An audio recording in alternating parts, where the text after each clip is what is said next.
بسم اللہ الرحمن الرحیم ایاک نعبد و ایاک نستعین۔ میں آج آپ سب کو خوش آمدید کہتا ہوں۔ یہ ایک ایسی رات ہے جس میں سارے مسلمانوں کو سوچنا چاہیے کہ ایک وقت پہ ہم کدھر تھے اور آج ہم کدھر پہنچ گئے ہیں، اور وہ اس لیے ہمیں سوچنا چاہیے کہ یہ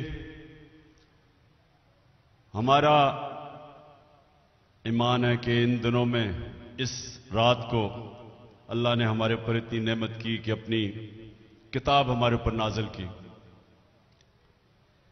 تو ہمیں اس لیے سوچنا چاہیے کہ کیا وجہ ہے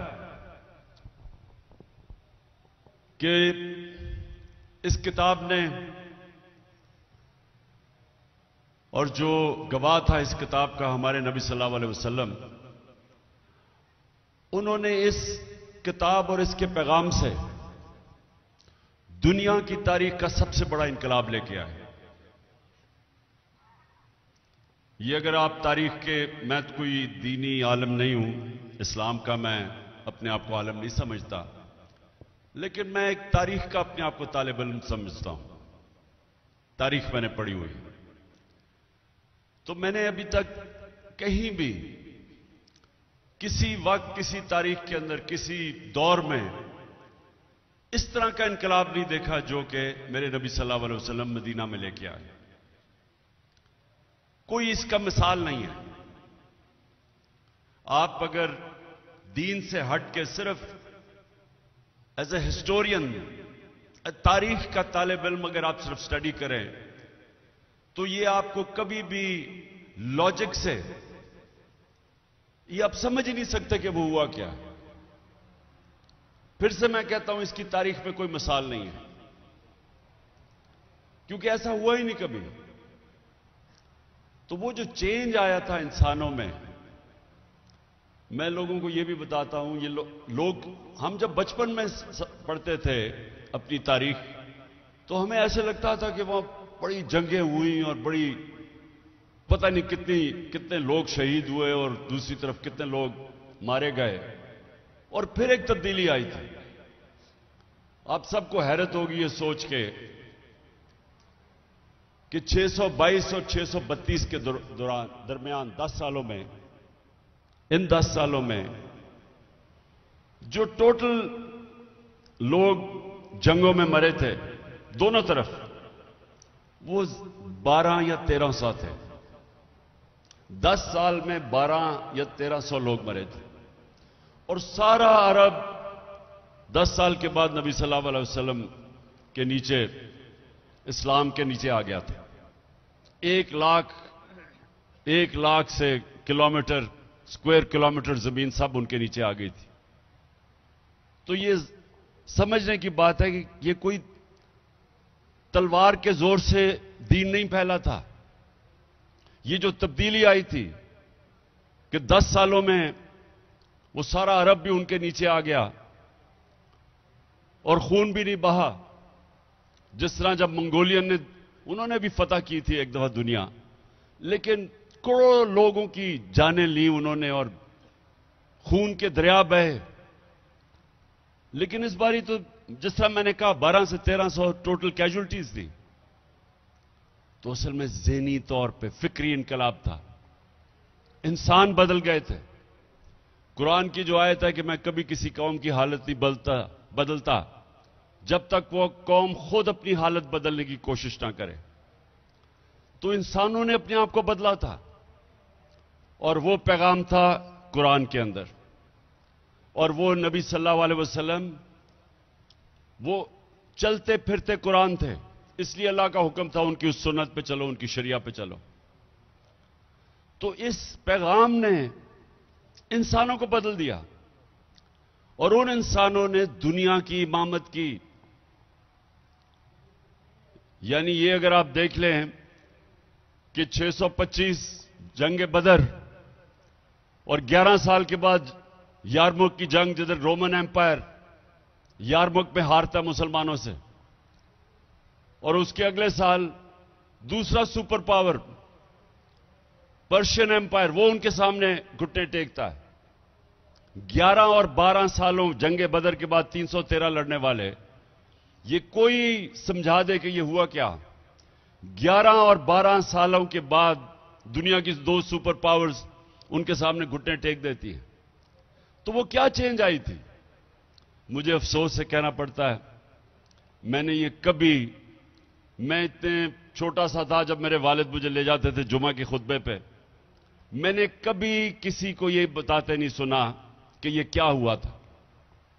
اور میں نے اپنے اسکالرز جو ہیں, جو مسلمان اسکالرز ہیں, میں نے ان میں کبھی نہیں دیکھا کہ اس کے اوپر کوئی اس کو ریسرچ کرے کہ کیا چینج آیا تھا, یہ کیسے ہوا تھا. کیونکہ اس کی کوئی ایکسپلین بیان نہیں کر سکتا, کوئی نہیں بتا سکتا کہ یہ کیا ہوا تھا. اصل میں ہوا تھا, ایک پیغام آیا اور نبی صلی اللہ علیہ وسلم نے اس پیغام کے ذریعے انسانوں کو آزاد کر دیا. یہ یاد رکھیں کہ جو آزادی ہے, اللہ نے اپنی آزادی کے لڑنے کے لیے اس کو جہاد کہا ہے. اگر آپ اپنی آزادی کے اندر کی جنگ لڑتے ہوئے مرتے ہیں تو آپ شہید کا رتبہ دیا ہے. اور پیغمبروں کے بعد شہداء کا رتبہ ہے, اتنا بڑا رتبہ دیا ہے. اس کا مطلب آزادی کو اتنی اہمیت دی ہے کہ غلام قوم آگے نہیں بڑھ سکتی, صرف آزاد انسان اوپر جاتے ہیں. اور اصل میں لا الہ الا اللہ ادھر سے ہی آزادی شروع ہوتی ہے. جب آپ یہ بیان کرتے ہیں کہ اللہ تیرے سوا میں کسی کے سامنے نہیں جھکوں گا, تو یہ آپ کا آزادی کا سفر شروع ہو جاتا ہے. اور پھر اندرونی آزادی کہ جب آپ خوف, یہ بہت بڑا بت ہے. میری زندگی میں جو لوگ اوپر نہیں جا سکتے, وہ اپنے خوف کے اوپر قابو جو نہیں پاتا وہ اوپر نہیں جاتا کسی شعبے میں بھی. جو انسان خوف کے اوپر قابو نہیں پاتا اس نے آج تک بڑا کام نہیں کیا. جو میں مثال دیتا ہوں, جو شخص سب سے پہلے سب سے اونچے پہاڑ پہ چڑھا تھا آج سے کوئی 70 سال پہلے, تو اس سے پہلے سب لوگ جو اوپر چڑھنے گئے تھے ماؤنٹ ایوریسٹ کے, وہ مر گئے تھے. اور شاید تھوڑے سے تھے جو بچ کے واپس آ گئے تھے. تو سوچیں کہ جب اس نے فیصلہ کیا چڑھنے کا, تو اس نے سب سے پہلے اپنے خوف کے اوپر قابو پایا. اور قرآن کی آیت ہے کہ جو لوگ ایمان لے آئے میں ان کے خوف دور کر دیتا ہوں. ان لوگوں کے خوف دور کر دیا اللہ نے. وہ جو عرب جن کی حیثیت ہی کوئی نہیں تھی, 2 سپر پاور دونوں طرف, تو ان کو آزاد کیا خوف سے, بڑے انسان بنانے کے لیے جنہوں نے دنیا کی امامت کی. پھر ان کو جو کیریکٹر ہے, ایک بڑے انسان کا بڑا کیریکٹر ہوتا ہے. جو مثال تھی صادق اور امین کی, سچا اور انصاف کرنے والا, جو ان کے صحابہ تھے سب لیڈر بن گئے, جو ان کے ارد گرد تھے وہ لیڈرز بن گئے, انسانوں کو لیڈرز بنا دیا. میں پڑھ رہا تھا کہ حضرت بلال جو غلام تھے انہوں نے بھی 2 کیمپین جنرل بن کے لیڈ کی تھی. غلاموں کو انہوں نے جنرلز بنا دیا. جو مجھے سب سے پسند ہے مولانا رومی کی, جب وہ کہتے ہیں کہ جب اللہ نے تمہیں پر دیے کیوں زمین پہ رینگ رہے ہو. سب انسانوں کے پاس پر ہیں, لیکن اس پرواز کے لیے ایک راستہ چاہیے. اور وہ راستہ آپ 5 وقت کی نماز میں مانگتے ہیں کہ اللہ اس کے راستے پہ لگا جن کو نعمتیں بخشی ہیں. وہ والا راستہ ہے پرواز کا, وہ بھی ہمیں نہیں سمجھ ابھی تک. سوچیں کہ آپ مکہ مدینہ جائیں, سب سے زیادہ آپ کو مسلمان پاکستانی ملتے ہیں وہاں. میں تو جب بھی گیا ہوں مجھے سب سے زیادہ وہاں پاکستانی نظر آئے مسلمان. یہاں سب سے زیادہ عشق کیا جاتا ہے نبی صلی اللہ علیہ وسلم سے, عاشق رسول زیادہ یہاں ہے. تبلیغی جماعت کا اجتماع ہوتا ہے, 20 لاکھ لوگ جمع ہو جاتے ہیں. لیکن یہ پوچھیں کہ کیوں ہماری یہ حالات ہیں آج, کہ دنیا میں گھٹنوں پہ پھر رہے ہیں, بھیک مانگتے ہوئے پھر رہے ہیں, ملک غریب ہے, لیکن پاکستانی امیر ترین ہیں, اربوں روپے کی ان کی پراپرٹیز باہر ہیں, لیکن ملک غریب ہے. کیونکہ ہم اتنا دور چلے گئے اس پیغام سے جس پیغام نے مسلمانوں کو اوپر لے کے گیا تھا. ایک دفعہ جو ایک پیغام اوپر لے کے گیا تھا، آج ہم وہ پیغام سے دور چلے گئے ہیں. اور وہ جو ملک آج اوپر ہیں، اور میں ان برطانیہ میں میرا بڑا وقت گزرا اسٹوڈنٹس لائف پہ، یونیورسٹی گیا، پھر میں کرکٹ کی وجہ سے. تو آہستہ آہستہ مجھے یہ سمجھ آئی کہ جو بھی نبی صلی اللہ علیہ وسلم کے پیغام پہ جائے گا، کیونکہ وہ رحمت للعالمین ہیں، سب انسانوں کے لیے وہ رحمت بن کے آئے تھے. تو وہ یہ نہیں تھا کہ رحمت المسلمین، نہیں تو ہو سکتا صرف ہم ہی مسلمان ہی اوپر جاتے ان کے پیغام پہ چل کے، لیکن وہ سب انسانوں کے لیے رحمت بن کے آئے تھے. تو جو بھی انسانی معاشرہ ان کے حکم پہ چلے گا وہ اوپر چلا جائے گا. جس طرح مسلمان تب اوپر گئے تھے، مدینہ کے بعد کئی 100 سال تک انہوں نے دنیا کی امامت کی. تو آج ہمیں پاکستانیوں کو یہ سوچنا چاہیے اس رات کو، یہ بڑی عظیم رات ہے کہ جس دن اللہ کی کتاب ہمارے پہ نازل ہوئی تھی. ہم کتاب کی اتنی قدر کرتے اور ہمیشہ کرنی چاہیے، اللہ کی کتاب ہے، لیکن ہم نے اس کے عمل نہیں کرتے. اس کے اوپر ہم عشق کرتے ہیں اپنے رسول سے، لیکن ان کی سنت پہ نہیں چلتے. اور اگر آج آپ اپنے حالات دیکھیں تو سب سے بڑی وجہ یہ ہے، جس طرح علامہ اقبال نے کہا کہ جب بھی مسلمان معاشرہ اوپر جاتا ہے، وہ واپس جاتا ہے وہ مدینہ کی ریاست کے اصولوں کے اوپر، اور پھر اوپر آتا ہے. اور جب وہ نیچے آتا ہے تو ان سے دور چلا جاتا ہے. تو ہمارے لیے آج سب کو یہ سوچنا چاہیے کہ ہم اب کیسے اس قوم کو اوپر لے جا سکتے ہیں. اور میں آپ کو یہ بتا دوں کہ وہ جو بڑے سیدھے سیدھے اصول ہیں کہ جب تک ہم اس ملک میں عدل اور انصاف نہیں پیدا کریں گے اور اس کے لیے جنگ نہیں لڑیں گے، ہم آزاد نہیں ہوں گے.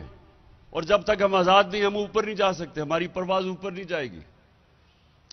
اور عدل انصاف کبھی بھی جو طاقتور، جو مافیاز، جو ایک کرپٹ نظام سے فائدہ اٹھا رہے ہیں، وہ کبھی انصاف نہیں آنے دیں گے. کیونکہ وہ ایک ظلم کے نظام سے وہ فائدہ اٹھا رہے ہیں، چھوٹا سا طبقہ ہے، وہ نہیں آنے دے گا. وہ پورا زور لگائے گا کہ لوگوں کو غلام رکھ کے اور خود وہاں عیاشیاں کریں، پیسے چوری کریں، باہر ان کے بڑے بڑے محلات ہیں، وہ کبھی نہیں آنے دیں گے.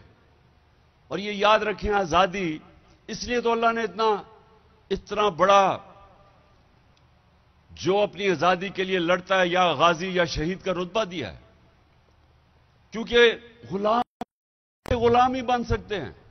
غلام کی پرواز کچھ نہیں ہوتی، غلام قومیں اوپر نہیں جا سکتی، صرف آزاد انسان اوپر جاتے ہیں. جو کہ اگر آپ غور کریں گے تو مدینہ کی ریاست میں آزاد ہوئے تھے انسان. عدل اور انصاف سب سے پہلے قائم کیا تھا، کوئی قانون کے اوپر نہیں. میری بیٹی بھی اگر جرم کرے گی سزا ملے گی. بڑی قومیں تمہارے سے پہلے تباہ ہوئی، جس طاقتور کے لیے ایک قانون، وہ چوری کرتا تھا اس کو پکڑتا نہیں تھی، اور صرف کمزور چوروں کو جیلوں میں ڈالا جاتا تھا، قومیں تباہ ہو جاتی تھی. حضرت عمر، حضرت ابو بکر، حضرت علی، پہلے جب وہ خلیفہ بنے، پہلے بیان میں کہا کہ میں انصاف قائم کروں گا، میں طاقتور کو قانون کے نیچے لے کے آؤں گا. یہ سب سے بڑی ایک مسلمان معاشرے کے اندر جب آپ کہتے ہیں نا ہم شریعہ چاہیے، تو سب سے پہلا کام ہے عدل اور انصاف قائم کرو. جب تک وہ نہیں ہے ایک قوم اوپر نہیں جا سکتی، خوشحال نہیں ہو سکتی. ہم سنتے تھے جی میں ایشین ٹائیگر بنا دوں گا پاکستان کو، یا میں کوئی لاہور کو پیرس بنا دوں گا. کوئی آج تک ایشین ٹائیگر یا پیرس نہیں بنا جب تک وہ رول آف لا نہیں ہوتا، جب تک انصاف نہیں ہوتا. ڈنمارک نمبر 1 ہے 140 ملکوں میں رول آف لا یعنی انصاف کے انڈیکس میں 140 ملکوں میں ڈنمارک نمبر 1 ہے. پاکستان 129 نمبر ہے 140 میں سے. اور وہاں $68,600 ان کی اوسط آمدنی ہے، $68,600، اور پاکستان کی $1,600 ہے. کیونکہ وہ انصاف ہے، وہاں خوشحال ہیں. اپنی تاریخ اٹھا کے دیکھ لیں، جب ہندوستان میں کوئی آیا ایسا حکمران جس نے انصاف قائم کیا خوشحال ہو گیا. بلبن کی تاریخ اٹھائیں اور علاؤدین خلجی کی، کیونکہ وہ انصاف کرنے والے تھے وہاں خوشحالی آ گئی. اور جب ایک ظالم حکمران آتا تھا ایک دم عوام کہ وہی بھوک سے مرتے تھے، قحط پڑتے تھے. تو ہمارا بھی آج ساری دنیا میں بھی یہ دیکھ لیں، جن جن ملکوں میں انصاف ہے وہ خوشحال ہیں، جن میں نہیں ہیں وہاں وسائل کے باوجود بھی غربت ہے. اور یہ جو آخر میں آپ سب سے اپنی قوم سے بھی یہ کہتا ہوں کہ کبھی کوئی آزادی آپ کو پلیٹ میں پکڑا کے نہیں دیتا. دنیا کی تاریخ میں کبھی کسی نے زنجیریں خود ہی کھول کے نہیں آپ کو آزاد کیا. زنجیریں توڑنی پڑتی، آزادی کے لیے جدوجہد کرنی پڑتی ہے، جہاد کرنی پڑتی ہے. اور پھر جب آپ اپنی آزادی لیتے ہیں تو آپ کی پرواز اوپر جاتی ہے. ہمارا یہ وقت ہے اس وقت پاکستان میں کہ جب انسانی حقوق نہ ہو، طاقتور جو مرضی کرے، چوری کرے اور این آر او لے لے، اور دوسرے لوگ اگر وہ ان سے کہیں کہ ہم آئین چاہتے ہیں تو ان کو پکڑی جیلوں میں ڈالیں، جیلوں کے اندر ان سے تشدد کیا جائے، تو یہ نظام نہیں چل سکتا. اور اس نظام میں یہ فیصلہ کر لیں کہ اگر آپ نے یہ نظام کو چلنے دیا تو آپ کا کوئی مستقبل نہیں ہے. اور یہ اللہ قرآن میں کہتا ہے کہ میری زمین پہ دیکھو کتنی قومیں میں نے تباہ کی جو میرے حکم پہ نہیں چلی. وہ کہتے ہیں، اور آپ دیکھ لیں کہ دنیا کی تاریخ میں کتنے بڑے بڑے سویلائزیشن آئے اور تباہ ہو گئے. سب سے بڑی وجہ یہ تھی کہ وہاں ظلم تھا. جو حضرت علی رضی اللہ تعالی نے کہا کہ کفر کا نظام چل جائے گا لیکن ظلم کا نظام نہیں چل سکتا. میں آج یہی چاہتا ہوں جب آپ پیر صاحب دعا کریں، دعا مانگیں تو ضرور ہمارے ملک کے لیے کریں کہ ہم سب سے زیادہ اپنے آپ کو انصاف لے کے ملک کو آزاد کریں.